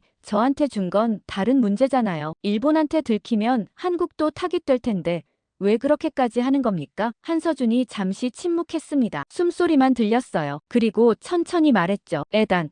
한국 전쟁 아시죠? 알죠? 저는 답했습니다. 1950년이요. 그때 미군이 왔습니다. 한서준이 말했어요. 한국이 가장 어려울 때였어요. 북한이 남침했고 부산까지 밀렸죠. 나라가 사라질 뻔했어요. 그때 미군이 왔어요. 저는 그 얘기를 알고 있었습니다. 인천 상륙작전이요. 메가더 장군이요. 맞습니다. 한서준이 계속했어요. 하지만 그것만이 아니에요. 3년 동안 미군이 한국에서 싸웠어요. 3만 6천 명이 죽었죠. 한국을 위해서요. 한 번도 본 적 없는 나라를 위해서요. 저는 아무 말도 하지 못했습니다. 제 할아버지도 그때 싸웠습니다. 한서준의 목소리가 낮아졌어요. 미 해병대였어요. 장진호 전투에서 동상으로 발가락 3개를 잃었죠. 평생 절뚝거리며 사셨어요. 하지만 후회 안 하셨어요. 한국을 도왔다는 게 자랑이었죠. 저는 창밖을 봤습니다. 워싱턴 야경이 보였어요. 불빛들이 반짝이고 있었죠. 한국 사람들은 그걸 잊지 않습니다. 한서준이 말했어요. 미군이 우리를 살렸다는 걸요. 약속을 지켰다는 걸요. 그래서 지금은 우리 차례예요. 미군을 지킬 차례죠. 의리는 계산이 아닙니다. 저는 그 말을 곱씹었습니다. 의리라고요. 이익이 아니라요. 하지만 위험하잖아요. 제가 말했습니다. 일본이 가만 안 있을 텐데요. 한국도 피해를 볼 수 있어요. 알고 있습니다. 한서준이 답했어요. 하지만 해야 할 일이에요. 옳은 일이니까요. 한국은 약속을 가볍게 여기지 않아요. 70년 전 약속도 지금 약속이에요. 저는 소파에 기대며 물었습니다. 한국 정부도 아는 겁니까? 당신이 저한테 파일 준 거요. 아직 모릅니다. 한서준이 솔직하게 답했어요. 제 판단이에요. 나중에 책임질 각오하고 했죠. 왜요? 저는 물었습니다. 왜 그렇게까지 합니까? 한서준이 또 침묵했습니다. 길게요. 그리고 조용히 말했어요. 제 할아버지가 돌아가시기 전에 하신 말씀이 있어요. 미군 덕분에 살았으니 내가 갚아라. 그러셨어요. 저는 그 약속을 지키는 겁니다. 저는 할 말을 잃었습니다. 개인적 약속이었어요. 할아버지와의 약속이요. 그걸 지키기 위해 경력을 걸고 있었던 겁니다. 한국은 평화를 말하는 나라입니다. 한서준이 계속했어요. 우리 헌법에도 나와 있어요. 평화 통일을 지향한다고요. 전쟁을 원하지 않아요. 하지만 약속이 깨질 땐 다릅니다. 가만히 있지 않아요. 행동합니다. 지금이 그때예요. 미일 동맹이 깨지고 있어요. 일본이 배신하고 있죠. 우린 그냥 보고만 있을 수 없어요. 저는 USB를 떠올렸습니다. 화이트 아울 파일이요. 한국이 6개월 동안 모은 증거였죠. 조용히, 철저하게요. 아무한테도 말하지 않고요. 한국은 말이 없습니다. 한서준이 말했어요. 큰 소리치지 않아요. 자랑하지도 않죠. 그냥 묵묵히 일합니다. 끝나면 그때 보여주고요. 화려하지 않아요. 하지만 확실해요. 제가 본 한국이 그랬습니다. 저는 답했어요. 조용하지만 정확하더군요. 말보다 행동이 먼저였고요. 맞습니다. 한서준이 동의했습니다. 한국은 약속을 말로 하지 않아요. 행동으로 보여주죠. 오늘 미군 구한 것처럼요. 30초 차이로 도착한 거요. 저는 그게 궁금했습니다. 어떻게 그렇게 정확히 왔습니까? 한국 구축함이요. 20분 걸린다더니 5분 만에 왔잖아요. 한서준이 웃었습니다. 작게요. 사실은 이미 근처에 있었어요. 미리 배치했던 겁니다. 미리요? 제가 되물었습니다. 일주일 전부터요. 한서준이 설명했어요. 한국 해군이 그 해역을 감시하고 있었어요. 중국 움직임이 수상해서요. 혹시 모를 상황에 대비해 구축함을 대기시켰죠. 미군 가까이에요. 저는 감탄했습니다. 준비돼 있었던 거였어요. 미리요? 말도 없이요. 우리한테 알렸으면 로비가 막았을 겁니다. 한서준이 말했어요. 일본 쪽에서 반대했겠죠. 불필요한 긴장 조성이라고요. 그래서 조용히 했어요. 승인 안 받고요. 나중에 책임질 각오하고요. 또 책임이었습니다. 한국 해군 지휘관도 책임을 각오했던 거예요. 미군을 지키기 위해서요. 애단. 한국 사람들은 이렇게 생각해요. 한서준이 말했습니다. 미군은 한국이 가장 어려울 때 함께 싸운 사람들이라고요. 그러니까 지금 어려우면 우리가 도와야 한다고요. 당연한 거라고 생각해요. 계산이 아니에요. 의리예요. 저는 그 말에 뭉클했습니다. 70년 전 일을 지금도 기억하는 거였어요. 갚아야 할 빚으로요. 우리는 평화를 말하는 나라지만요. 한서준이 마지막으로 말했습니다. 약속이 깨질 땐 행동합니다. 말로 항의하지 않아요. 직접 나서죠. 오늘처럼요. 미군 구하러 갔던 것처럼요. 당신한테 파일 준 것처럼요. 조용하지만 확실하게요. 전화를 끊고 저는 소파에 앉아 있었습니다. 한참 동안요. 한국이 왜 여기까지 왔는지 이제 알았어요. 계산 때문이 아니었습니다. 이익 때문도 아니었죠. 약속 때문이었어요. 70년 전 약속이요. 의리 때문이었습니다. 함께 싸웠던 기억이요. 한국은 말이 없었습니다. 자랑하지도 않았어요. 큰 소리도 안 쳤죠. 그냥 조용히 움직였습니다. 미군을 지키기 위해서요. 배를 미리 배치하고 증거를 6개월 동안 모으고 위험을 무릅쓰고 파일을 건네고 모두 조용히요. 일본은 달랐습니다. 화려하게 발표하고 언론에 나오고 중재자인 척했죠. 하지만 뒤에선 배신하고 있었어요. 중국과 손잡고 미군을 팔고 있었던 겁니다. 중국도 마찬가지였습니다. 평화를 외치지만 실제론 공격하고 있었어요. 무인정 보내고 미군 죽이려 했죠. 한국만 달랐습니다. 평화를 말하지만 행동으로 지켰어요. 말이 아니라 배로, 위성으로, 목숨 걸고요. 조용히요. 저는 노트북을 열었습니다. 내일 브리핑 자료를 완성해야 했어요. 대통령한테 보여줄 거였죠. 한국이 왜 여기까지 왔는지를요. 의리가 뭔지를요. 진짜 동맹이 뭔지를요. 새벽 2시까지 작업했습니다. 슬라이드를 하나씩 만들었어요. 증거를 정리하고 타임라인을 그렸죠. 일본과 중국의 통신 기록, 암호 분석, 자금 흐름 모두 넣었습니다. 마지막 슬라이드를 저장하고 잠들었어요. 몇 시간 안 됐지만요. 아침 7시에 일어났습니다. 샤워하고 정장을 입었어요. USB를 주머니에 넣었죠. 브리핑은 오전 10시였습니다. 국무부 청사로 향했어요. 차 안에서 뉴스를 확인했습니다. 워싱턴 포스트 헤드라인이 떴어요. 태평양 긴장 고조.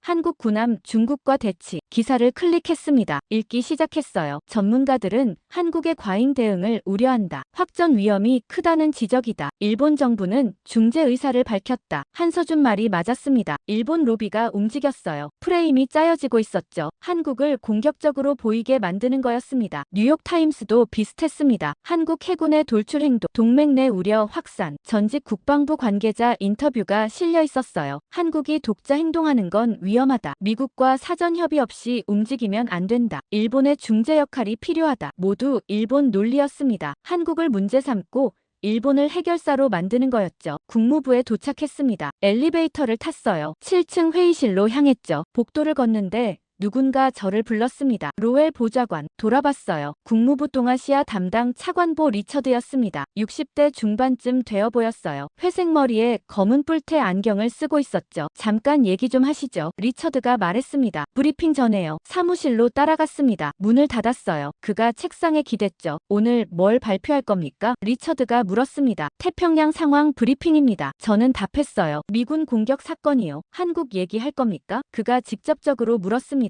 당연하죠. 저는 답했습니다. 한국이 미군을 구했어요. 보고해야죠. 리처드가 팔짱을 꼈습니다. 조심하세요. 한국을 너무 띄우지 마세요. 지금 분위기가 안 좋아요. 무슨 뜻입니까? 제가 물었습니다. 한국 과잉 대응 문제가 불거지고 있어요. 리처드가 설명했습니다. 의회에서도 우려하고 있고요. 일본 측 설명이 더 설득력 있어 보여요. 중재가 필요하다는 거죠. 저는 눈썹을 치켜 올렸습니다. 일본이 미군 정보를 중국에 넘긴 건 아십니까? 뭐라고요? 리처드가 놀란 표정이었습니다. 증거 있습니다. 저는 USB를 꺼냈어요. 6개월치 통신 기록이요. 일본이 체계적으로 배신하고 있어요. 리처드가 USB를 받습니다. 손을 내밀지 않았어요. 로웰, 신중하세요. 그가 말했습니다. 일본은 70년 동맹국이에요. 함부로 의심하면 안 돼요. 증거가 있다니까요. 저는 강조했습니다. 한국 정보기관이 수집한 거예요. 한국이요? 리처드가 코웃음 쳤습니다. 한국 정보를 어떻게 믿습니까? 그쪽도 이해관계가 있잖아요. 일본 견제하려는 거 아닙니까? 저는 당황했습니다. 증거를 보지도 않고 의심하는 거였어요. 최소한 확인은 해봐야 하지 않습니까? 제가 말했습니다. 확인하겠습니다. 리처드가 답했어요. 하지만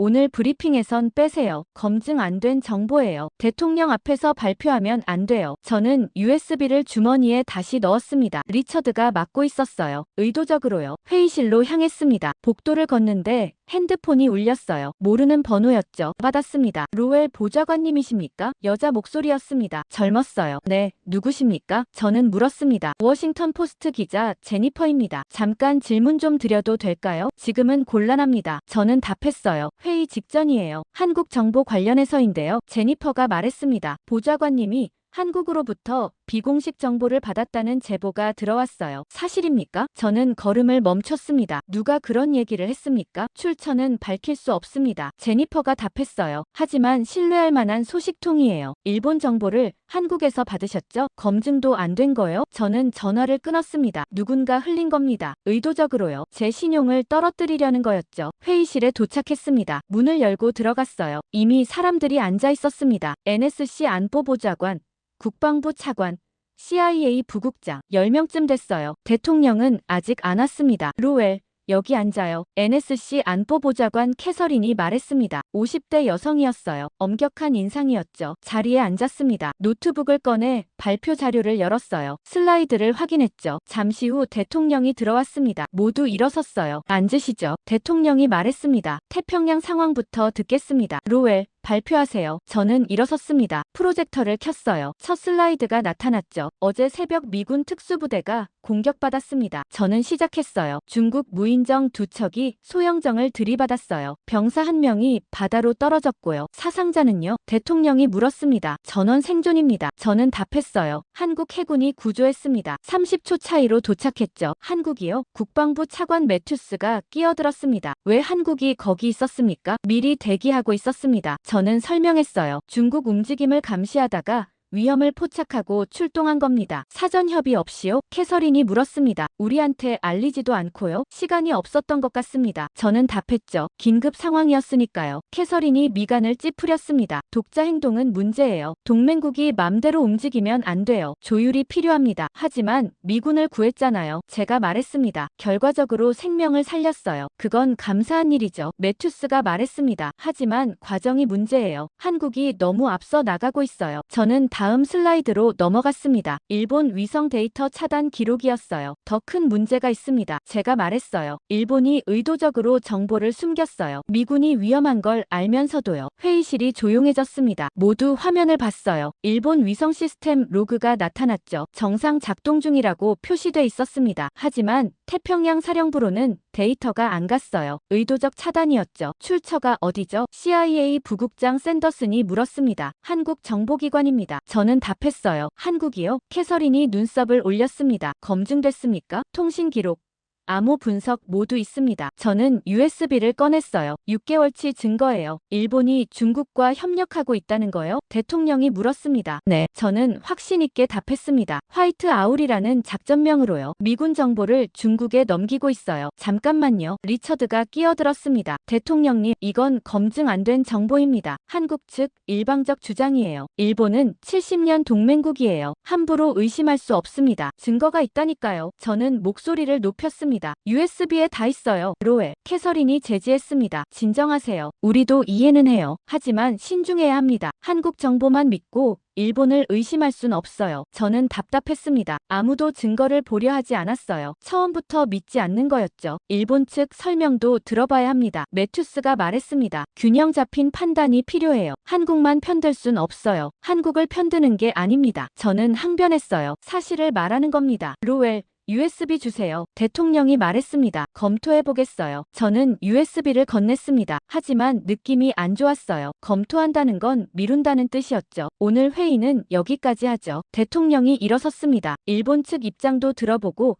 다시 모이겠습니다. 회의가 끝났습니다. 사람들이 하나둘 나갔어요. 저만 자리에 남아있었죠. 캐서린이 다가왔습니다. 로웰, 조언 하나 할게요. 그녀가 말했습니다. 한국한테 너무 가까이 가지 마세요. 지금 분위기가 안 좋아요. 당신 경력에 해가 될 수 있어요. 저는 그녀를 봤습니다. 경력보다 진실이 중요합니다. 진실은 검증이 필요해요. 캐서린이 말했습니다. 한국 정보만으론 부족해요. 그녀가 나갔습니다. 저는 혼자 회의실에 남았어요. 창밖을 봤죠. 워싱턴 하늘이 흐렸습니다. 일본 로비가 움직이고 있었어요. 언론, 의회, 국무부 모두 연결돼 있었죠. 저를 고립시키려는 겁니다. 한국 정보를 의심하게 만들고요. 핸드폰이 울렸습니다. 한서준이었어요. 에단, 괜찮습니까? 그가 물었습니다. 브리핑 어땠어요? 막혔습니다. 저는 답했어요. 아무도 안 믿어요. 예상했습니다. 한서준이 말했습니다. 일본 로비가 강해요. 하지만 포기하지 마세요. 진실은 결국 드러나니까요. 전화를 끊고 복도로 나왔습니다. 더러운 전쟁이 시작됐어요. 진실대 로비의 싸움이었죠. 전화를 끊고 복도로 나왔습니다. 더러운 전쟁이 시작됐어요. 진실대 로비의 싸움이었죠. 사무실로 돌아가는 길에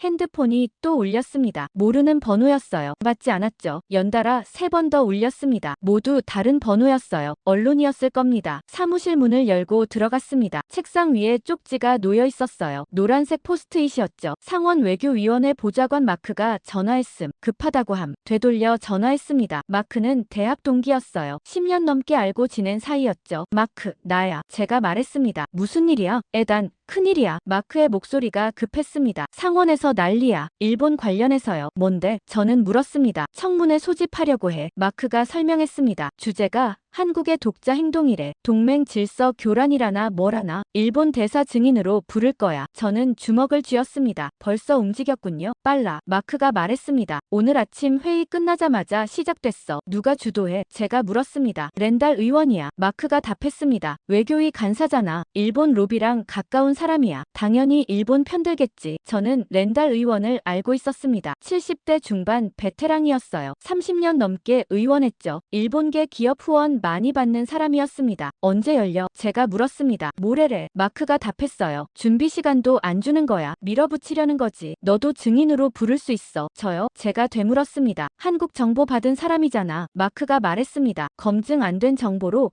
동맹관계 훼손했다고 몰아갈 거야. 조심해. 전화를 끊었습니다. 포위당하고 있었어요. 사방에서요. 오후 3시쯤 국무부 법무실에서 연락이 왔습니다. 직접 찾아오라고 했어요. 7층으로 올라갔습니다. 법무실 문을 열고 들어갔어요. 2명이 기다리고 있었죠. 수석 법률고문 제임스와 조사관 1명이었습니다. 앉으세요. 제임스가 말했습니다. 차가운 목소리였어요. 자리에 앉았습니다. 테이블 위에 서류 뭉치가 놓여 있었어요. 로웰 보좌관, 제임스가 시작했습니다. 비공식 정보 수령건으로 조사가 시작됐습니다. 한국 정보관으로부터 자료를 받았죠? 네. 저는 답했습니다. 공식 절차 거쳤습니까? 제임스가 물었습니다. 급한 상황이었습니다. 저는 설명했어요. 미군 생명이 위험했어요. 질문에만 답하세요. 제임스가 잘랐습니다. 공식 절차 거쳤습니까? 아니요. 저는 인정했습니다. 하지만 정당한 이유가 있었어요. 정당성은 우리가 판단합니다. 제임스가 말했습니다. 받은 자료 어디 있습니까? 대통령께 제출했습니다. 저는 답했어요. 복사본은요? 제임스가 물었습니다. 없습니다. 저는 거짓말했어요. 사실은 백업이 있었죠. 개인 이메일로 보내놨거든요. 하지만 말하지 않았습니다. 조사관이 메모하고 있었습니다. 열심히요. 한국 정보관과 접촉 횟수는요? 제임스가 계속 물었습니다. 정확히 기억 안 납니다. 저는 답했어요. 여러 번이었어요. 사적으로 만났습니까? 네. 포토맥 강변에서요. 왜 공식 장소 아닌 곳에서 만났습니까? 그쪽이 원했습니다. 저는 답했죠. 비공식이라고 했어요. 1시간 동안 질문이 이어졌습니다. 같은 내용을 반복해서 물었어요. 꼬투리 잡으려는 거였죠. 조사는 계속될 겁니다. 제임스가 마지막으로 말했습니다. 당분간 한국 측과 접촉 금지하세요. 명령입니다. 저는 아무 말 없이 나왔습니다. 접촉 금지라고요. 완전히 고립시키는 겁니다. 사무실로 돌아왔습니다. 책상에 앉아 컴퓨터를 켰어요. 뉴스 사이트를 열었죠. 워싱턴 포스트 속보가 떠 있었습니다. NSC 보좌관 비공식 정보 수령 논란. 기사를 클릭했습니다. 에단 로웰 NSC 위기 대응 보좌관이 한국으로부터 미검증 정보를 받아 일본에 대한 의혹을 제기한 것으로 알려졌다. 국무부는 내부 조사에 착수했다. 복수의 소식통은 로웰 보좌관이 정상적 절차를 무시했다고 지적했다. 일각에서는 한국에 지나치게 경도됐다는 비판도 나온다. 댓글을 봤습니다. 수백 개가 달려 있었어요. 한국 스파이 아니냐는 댓글도 있었죠. 저를 배신자로 모는 겁니다. 저녁 7시쯤 문이 벌컥 열렸습니다. 2명이 들어왔어요. 정장 입은 남자들이었죠. 명찰을 보니 국무부 보안실이었습니다. 로웰 보좌관님, 1명이 말했습니다. 자료 제출하셔야 합니다. 한국 관련 모든 문서요. 영장 있습니까? 제가 물었습니다. 내부 규정입니다. 그가 서류를 내밀었어요. 법무실 승인 받았어요. 협조하세요. 저는 서류를 받습니다. 합법이었어요. 거부할 수 없었죠. 서랍을 열었습니다. 파일들을 꺼냈어요. 한국 관련 보고서, 회의록, 이메일 출력물 모두 내줬습니다. 컴퓨터도 확인하겠습니다. 보안 요원이 말했습니다. 제자리에서 비켜섰어요. 그가 노트북을 조작하기 시작했죠. 파일을 뒤지고 있었습니다. 10분쯤 지나 그가 USB를 꽂았습니다. 뭔가 복사하고 있었어요. 제 파일들을요. 끝났습니다. 보안 요원이 말했습니다. 협조 감사합니다. 2명이 나갔습니다. 상자 가득 제 자료를 들고요. 저는 빈 책상을 봤습니다. 아무것도 남지 않았어요. 증거가 모두 사라졌죠. 핸드폰이 울렸습니다. 한서준이었어요. 받을 수 없었습니다. 접촉 금지 명령이 내려졌거든요. 하지만 받았습니다. 에단, 들었어요. 한서준이 말했습니다. 조사 시작됐다면서요? 네. 저는 작게 답했습니다. 자료도 다 압수당했어요. 예상했어요. 한서준이 말했습니다. 일본 로비가 총력전 펼치는 거예요. 당신을 제거하려는 겁니다. 성공하는 것 같네요. 저는 씁쓸하게 말했습니다. 아직 끝난 게 아닙니다. 한서준이 말했어요. 한 가지 물어볼게요. 압수당한 자료가 전부입니까? 저는 잠시 생각했습니다. 백업을 말하는 건가요? 에단.